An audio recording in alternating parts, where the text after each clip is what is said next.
Some of you, or many of you, may have heard of the Israeli television show HaYehudim Ba'im, which translates to The Jews Are Coming. It's a satirical sketch show which takes on a wide range of Jewish subjects, from biblical stories to diaspora affairs to Zionist history to current affairs.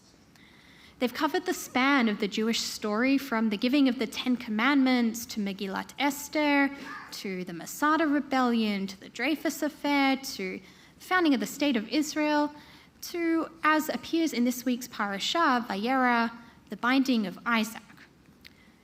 So to give you a taste of what these sketches are like, in this binding of Isaac reenactment, Abraham is depicted as almost senile, talking to a God who isn't responding. Isaac is saying, "Dad, who are you talking to?" And then Isaac, when he's bound on the altar, pretends to be God and speaks out of the side of his mouth to A, get Abraham to release him as per the parasha, and B, to get his father to allow him to go to the apparently raging parties thrown by the Jebusites. The sketch ends with the two men walking back down the mountain together, and Abraham turns to his son and says, "Nireh li she'adif lo lesaper et ze le'ima." I think it would be best not to tell your mum about this. And I want to return to Sarah in a moment. We'll return to her. This show, these sketches are hilarious and entertaining, but are also here to teach us something about who we are and where we come from as Jews. Not just in terms of the tales that are central to our being, but also about the lens through which we see the world. Sometimes that framework is funny, and we laugh at the sheer hilarity of it. Sometimes we laugh because it hits close to home, or because we've suspended our disbelief and that disbelief catches up with us. I'll also admit here as a disclaimer that in my own life, I'm a huge comedy nerd, whether it's watching comedy television or occasionally going to improv theatre like The Second City, reading autobiographies by comedians. And our Purim spiel this past year, Shushan Night Live, was essentially a dream come true, mixing those loves of Judaism and comedy. Which brings us back to Sarah, because, perhaps unsurprisingly, it was her laughter in Parashat Vayera that intrigued me, which comes even before the Akedah. As I came to discover, and as we'll explore together, laughter is, for our ancestors and for us, used to express a myriad of emotions, a simultaneous joy and trembling, which writer Saul Bellow addresses. On one hand, our most common association with laughter is joy and wonder. That makes a lot of sense.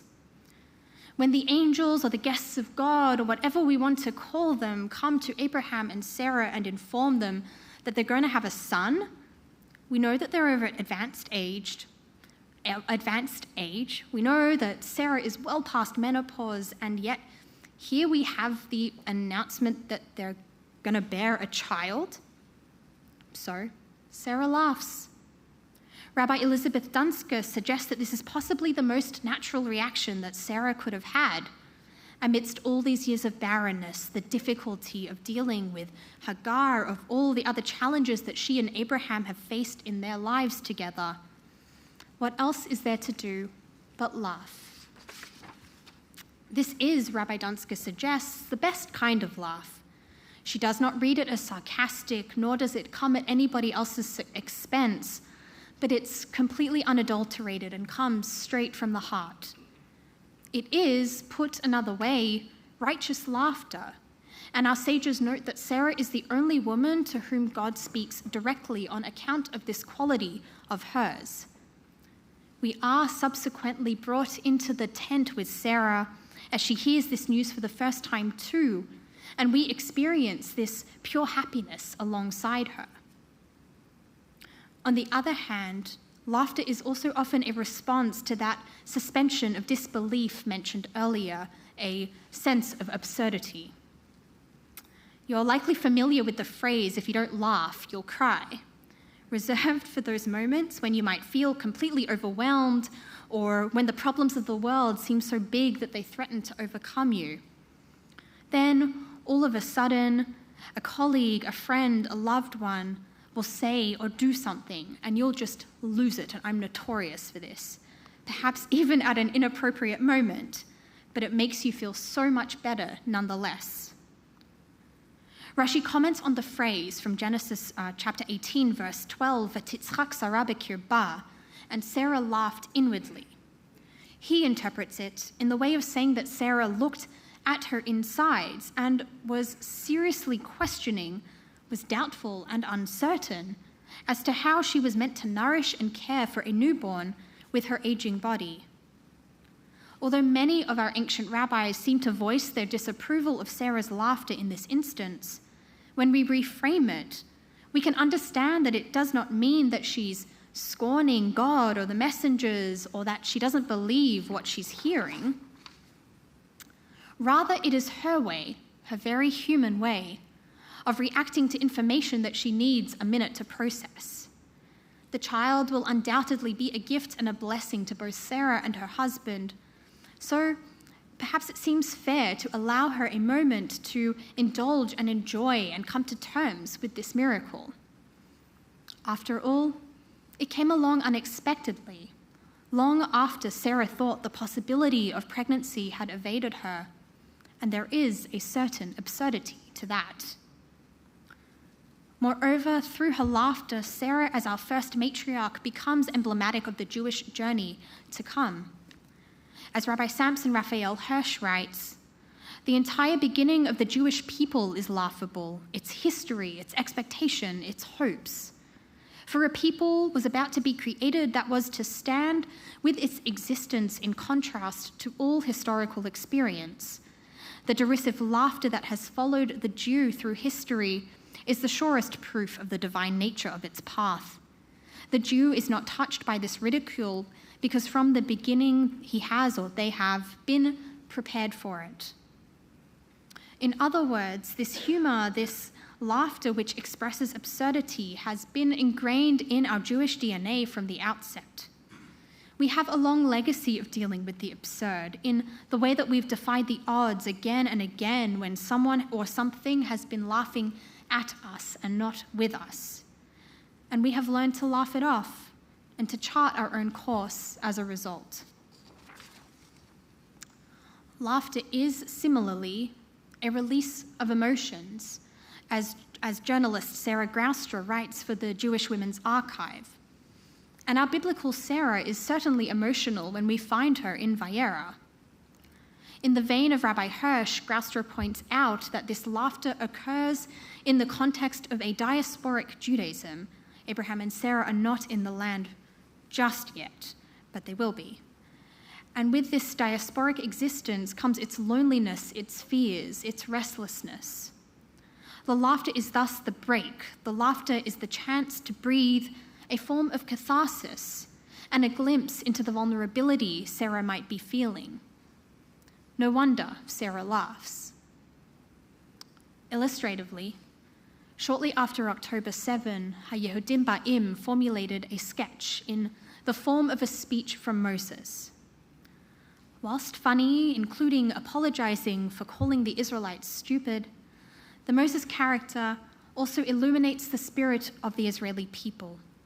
Their contributions of time and treasure, including in their words, those who went to the north or the south to pick avocado, even those who don't really like avocados, supporting hostage families and the soldiers, and so on. The Moses figure admits that it is a sad time, but that he has been surprised by this immense response. He then implores the viewer to remember how they are acting at this trying time and to reflect upon what kind of generation they want to be, Dor Choban or Dor Shel B'niyah, a generation that destroys or a generation of building.